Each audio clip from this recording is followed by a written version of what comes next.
Olá, estamos começando para mais uma edição do nosso União Notícias, através da live que nós fazemos todos os dias aqui, no nosso canal, no União Tube, no YouTube, para você agora que está em qualquer parte do mundo. E a gente aproveita para pedir que você dê aquele like, para que você se inscreva no nosso União Tube e, inclusive, participar de promoção. No final do programa eu vou falar como.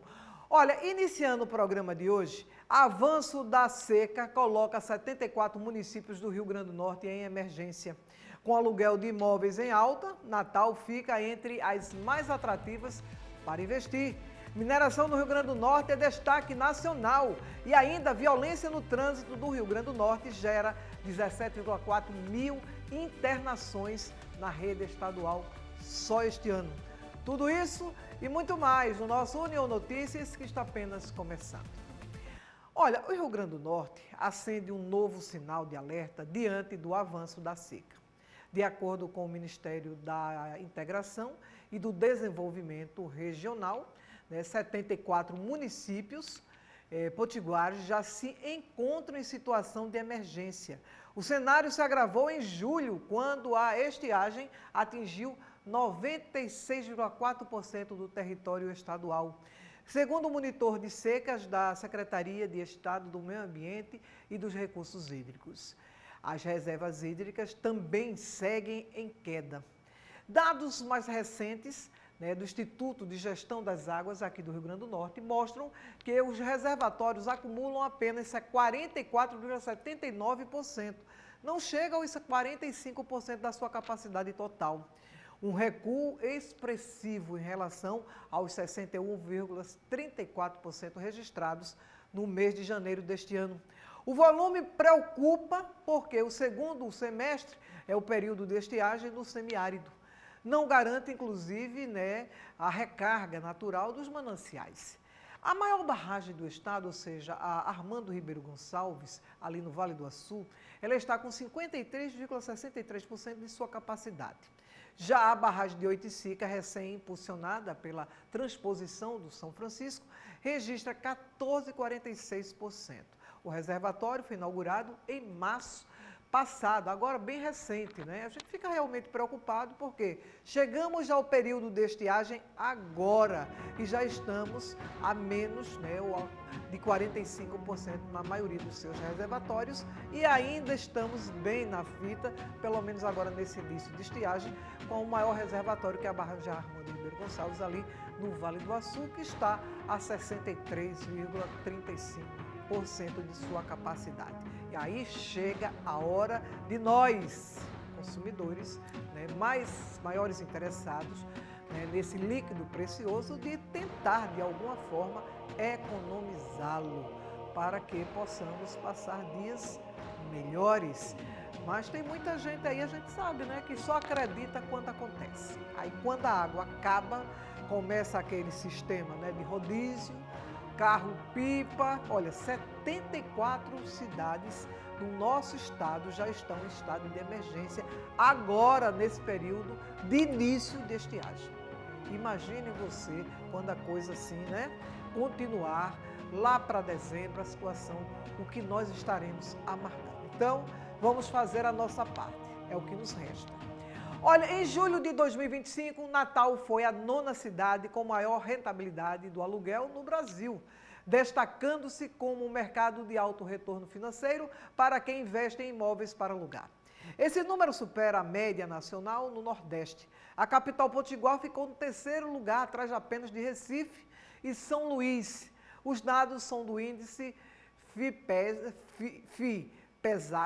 FIPESAP de locação residencial, que é um indicador que analisou o mercado imobiliário em 36 cidades brasileiras, onde pode servir de guia para que aqueles que desejam investir em imóveis tenham uma noção de quanto retorno terão.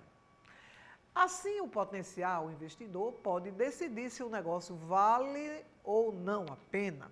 A principal razão para a capital potiguar apresentar um excelente desempenho é o desequilíbrio no mercado. A procura por imóveis ele, para alugar, é muito maior que a oferta disponível. A demanda de apartamentos com 3 quartos, nos bairros como Tirol, Petrópolis e Lagoa Nova, por exemplo, é muito superior à oferta.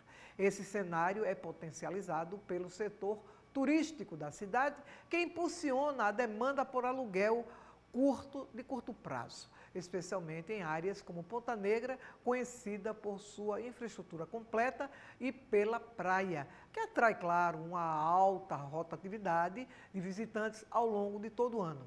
Em julho de 2025, o preço médio por metro quadrado para locação aqui em Natal era de R$ 39,24 por metro quadrado, superando capitais como Fortaleza, ali no Ceará, e Aracaju, em Sergipe. A valorização segue em ritmo constante.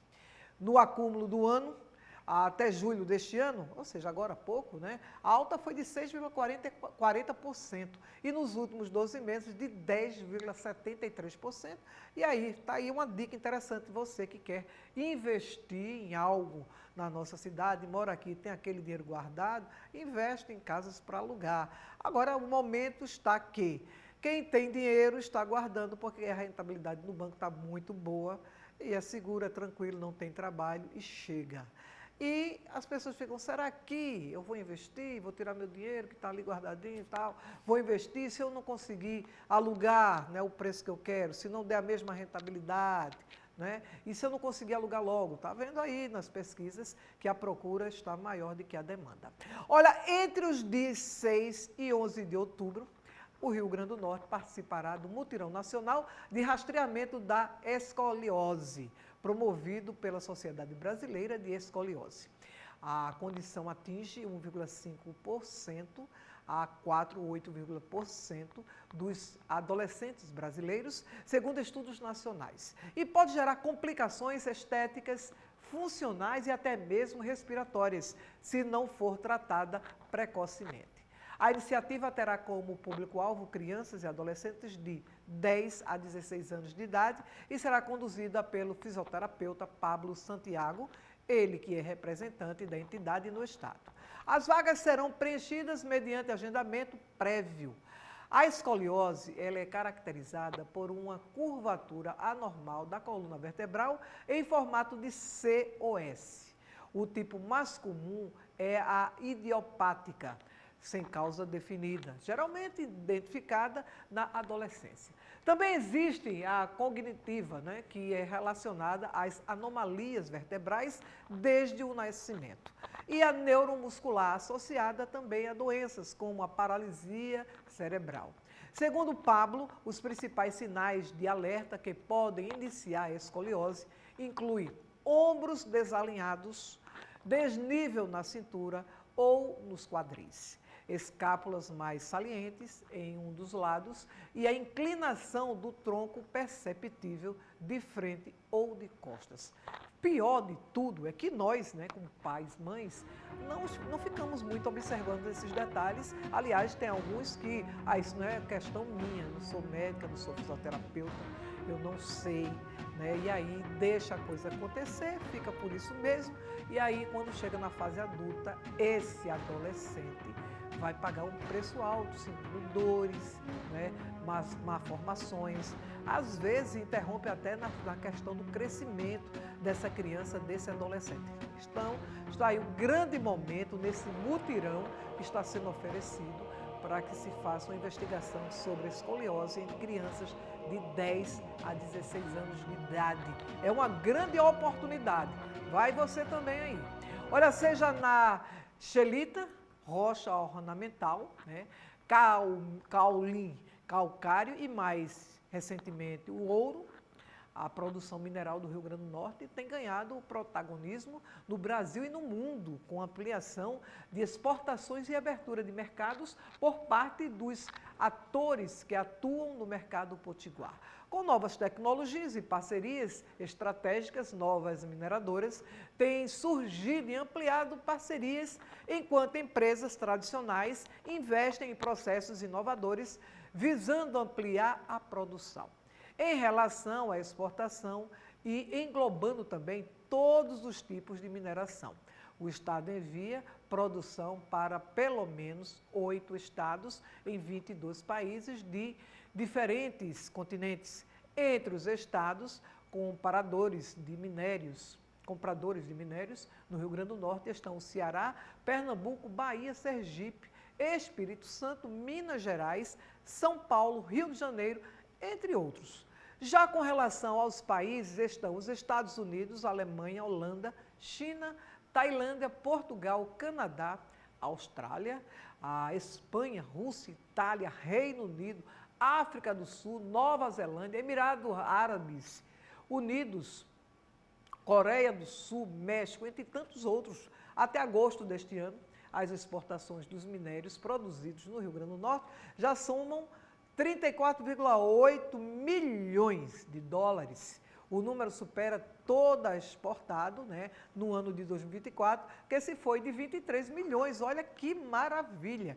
Quando se pensa que está tudo perdido, principalmente por esse tarifaço, né, que nós estamos sentindo aí um abalo geral, de forma nacional, mas aqui no estado também, ele já pode ser, né, visto, sentido, mas agora essa abertura maravilhosa para essa questão dos minérios aqui no nosso estado. Nós ficamos já aí na torcida que cada vez mais cresça, melhore. Outras empresas, outras grandes empresas venham para cá para explorar, para comercializar, grandes vendas na área da exportação, uma vez que tem um mercado aí fantástico. Nós mostramos aí agora nessa matéria. Olha, uma nova diretriz brasileira de manejo da pressão arterial passa a considerar a aferição de 12/8 não mais como pressão normal, mas como indicador de pré-hipertensão. O documento foi elaborado pela Sociedade Brasileira de Cardiologia, pela Sociedade Brasileira de Nefrologia e também pela Sociedade Brasileira de Hipertensão.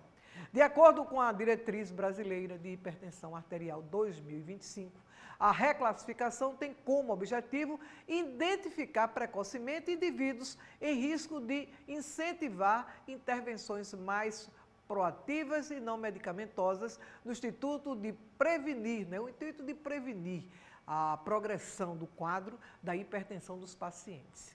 A partir de agora, portanto, para que a aferição passe a ser considerada pressão normal, ela precisa ser inferior a 12/8. Valores iguais ou inferiores a 14/9 permanecem sendo considerados quadros de hipertensão em estágio 1, 2 e 3, a depender da aferição feita pelo profissional de saúde em consultório. Meu Deus do céu, então eu já nasci hipertensa, pré-hipertensa. Minha pressão é assim, eu achava maravilhosa, 12/8, mesmo assim com alguns picos, tomo medicação, só para manter ali naquele nível e não, né, não obedecer, não correr o risco nos picos. Mas agora estou vendo que, sinceramente, 12/8, tem que ser agora o quê? 11/7. Então, quanto mais você, né, ter uma atividade física, tentar não se estressar muito, que é difícil, os médicos, olha, não se estresse. Mas só que o médico já é o mais estressado. Aí fica difícil, né? O médico está ali estressado, mas ele diz para você, não se estresse, procure fazer uma atividade física, não consumir muito sal, né, que a gente sabe que sobe a pressão. E tem algumas receitinhas ali na internet que, né, chá de chuchu, não sei o que, chá de alpiste, não sei o que lá, para baixar a pressão. Então, muito cuidado, procurar seu cardiologista agora nesse novo momento, já aferir a pressão, ver como anda a situação aí e tentar, né, entrar nessa nova modalidade, nesse novo momento, que é de 11/7, ok? 12/8 não é mais normal não, já é pré-hipertenso. A Secretaria de Estado da Saúde Pública, seguindo as recomendações do Ministério da Saúde, ampliou o público-alvo para a vacinação contra o HPV. Agora, os jovens entre os 15 a 19 anos de idade também podem vacinar. Pela primeira vez, a vacina está disponível para essa faixa etária, mas só até dezembro deste ano. A vacina contra o H. pylori, né, o papiloma, o papilomavírus, né, humano, que é o HPV, ela é segura, é fundamental, inclusive, na prevenção de cânceres de colo do útero, de vulva, pênis, garganta e pescoço. A ampliação da faixa etária permite alcançar indivíduos que não foram imunizados anteriormente, contribuindo para a proteção individual e coletiva. O Ministério da Saúde, desde o ano passado, ou seja, desde 2024, ele passou a adotar a dose única da vacina contra o HPV para crianças e adolescentes na faixa etária de 9 a 14 anos de idade, substituindo o modelo anterior de 2 aplicações e simplificando o acesso à imunização. A medida segue recomendações internacionais e reforça o compromisso do país de eliminar o câncer de colo de útero até o ano de 2030. Desde o início da campanha, em maio, o Rio Grande do Norte já vacinou 4.934 adolescentes nesta faixa etária dos 15 aos 19 anos de idade e 29.094 em crianças e adolescentes entre os 9 e 14 anos. Então, se você tem um jovem, uma criança, um adolescente, pais e mães que estão me assistindo agora, leva a tua criança, teu adolescente para fazer essa vacina. E agora é super simples, é uma única dose e vai prevenir o câncer de colo de útero, que ainda no nosso país é muito crescente, é muito grande o número de pessoas que são acometidas deste problema. Olha, a cada 10 minutos, pelo menos um caso de autoagressão envolvendo adolescentes com idade entre os 10 e 19 crianças e adolescentes, é registrados no Brasil. Segundo dados divulgados nessa última segunda-feira, 22, pela Sociedade Brasileira da Pediatria. Adotar uma postura de escuta e acolher esses adolescentes é fundamental. É o que destaca o SBP, que pede atenção dos sinais considerados de alerta, como tristeza persistente, abandono de atividades que antes eram prazerosas e envolvimento deliberado em situações de risco. O levantamento ele foi elaborado a partir do Sistema de Informação de Agravos de Notificação, que reúne registros encaminhados pela Rede de Atenção à Saúde e em alguns municípios por escolas e centros de assistência social. O estudo realizado no contexto do Setembro Amarelo, mês dedicado à prevenção do suicídio, mostra que apenas nos últimos 2 anos, a média diária de atendimento chegou a 137. Na faixa etária especificada, incluindo casos de violência autoprovocada e tentativas de suicídios. O melhor caminho é a aproximação, o encontro, né? Tentar entender, não pressionar, porque aí ainda fica pior, mas acompanhar ali de perto e fazer com que a gente consiga tirar dessas pessoas, dessas crianças, desses adolescentes, aquele sentimento de tristeza, aquele sentimento que pode, inclusive, levar ao pior. Nós estamos vivenciando o mês amarelo, que é destinado a essa caracterização. Mas a vida inteira precisamos acompanhar. Olha, tem uma pessoa que conheça mais seu filho do que você, mãe, do que você, pai, do que você, irmão, do que você, parente, aquela pessoa que acompanha, que está ali diretamente, que desde o seu nascimento você sabe como a pessoa se comporta. Ao primeiro sinal de estar ali diferente, já é motivo suficiente para você procurar ajuda, ajudar e procurar ajuda de um psicólogo, de um psiquiatra, e na escola saber como está o comportamento. E dentro de casa promover aquela conversa, aquele acompanhamento, estar próximo, sem que vá realmente fazer aquela pressão. O que é que está acontecendo? Você não era assim. Não é assim desse jeito, porque a pessoa já está ali, com aquele sofrimento, porque isso dói muito. E aí você ainda chega dessa forma, então se não tem condição, se não sabe como, procura ajuda, mas não deixa passar as brancas nuvens, tá? Olha, embora pouco discutidas, as doenças do coração em animais de estimação são mais comuns do que a gente imagina. E muitas vezes elas passam despercebidas.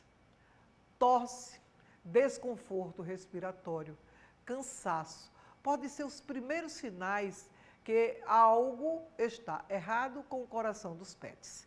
E o problema é ainda mais preocupante pelo fato de que eles, né, ou que seja, que essas doenças podem se manifestar de forma discreta em cães, de forma silenciosa e em gatos, exigindo atenção redobrada por parte dos tutores. Nos cães, os sintomas mais comuns são bem sutis, muitas vezes confundidos com outros problemas de saúde. A tosse é um dos primeiros sintomas, mas ela não necessariamente está associada ao esforço físico. As doenças cardíacas são mais frequentes em cães de raças de pequeno porte. No entanto, a condição não está exclusivamente ligada à raça, e sim a uma doença específica chamada endocardiose mitral, doença degenerativa crônica que afeta a válvula mitral do coração e é comum nesse grupo de animais de pequeno porte, pets de pequeno porte. Já nos cães de grande porte, o quadro é diferente e costuma se manifestar por meio de outras doenças cardíacas. Mas se você tem um cãozinho, tem um cachorrinho de pequeno porte, de raças menores, e vê que ele está cansadinho, que ele está com a tosse, né, que antes não tinha, que tal procurar um cardiologista, procurar um veterinário e analisar sem compromisso. De repente está acontecendo e você já, de forma preventiva, já cuida, já trata e não tem, né, aquela surpresa desagradável que pode acontecer estando com um problema desse e não tratado, uma morte súbita e você aí, ó, quer morrer junto.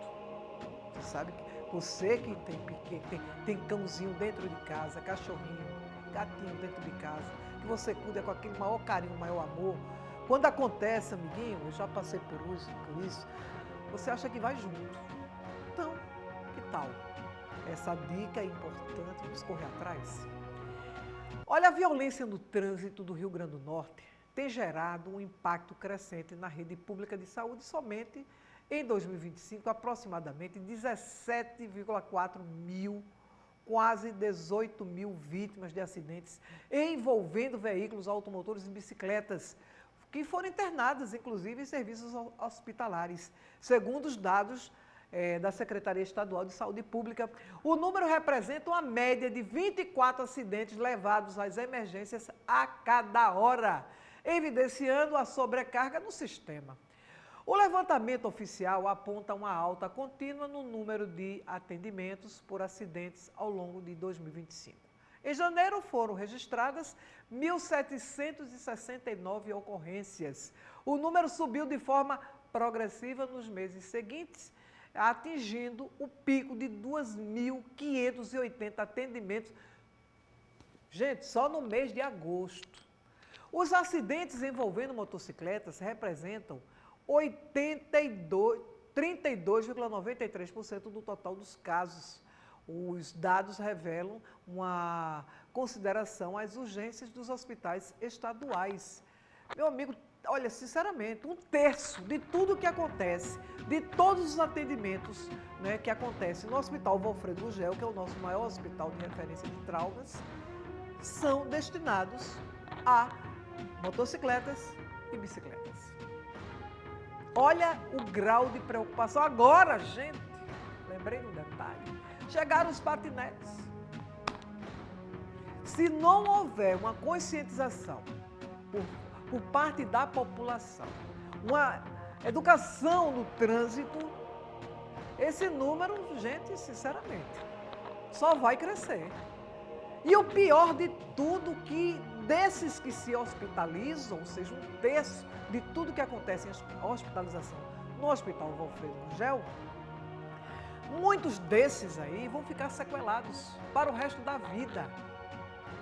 E o pior e mais agravante disso tudo é que o público-alvo são justamente aquelas pessoas que estão na sua fase de produtiva.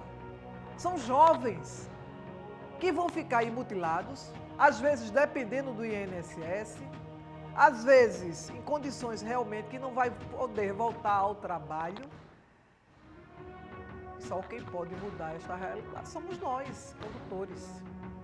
Mas se não tem essa consciência, porque Baseado nesses números apresentados, está mostrando que não há. Então, se não há, algo precisa ser feito, uma campanha mais expressiva, apertar mais, né, o cinto na questão das fiscalizações, das punições, para que isso não venha continuar e de forma crescente como está. Gente, estamos chegando ao final de mais uma edição do nosso União Notícias, dizendo que nós estamos agora também no nosso União Tube, e o nosso União Tube tem promoção, se minha produção puder colocar, arrocha. Olha que legal! Então você vai, baixa o União Tube, né? Se inscreve e no final do ano nós temos promoções para você, relógios digitais, um Xiaomi novinho para você. Então vai lá no nosso União Tube, se inscreve, participa, tem todas as instruções lá de como você deve fazer. Ainda dá aquele like legal. Legal? Beijo e até lá.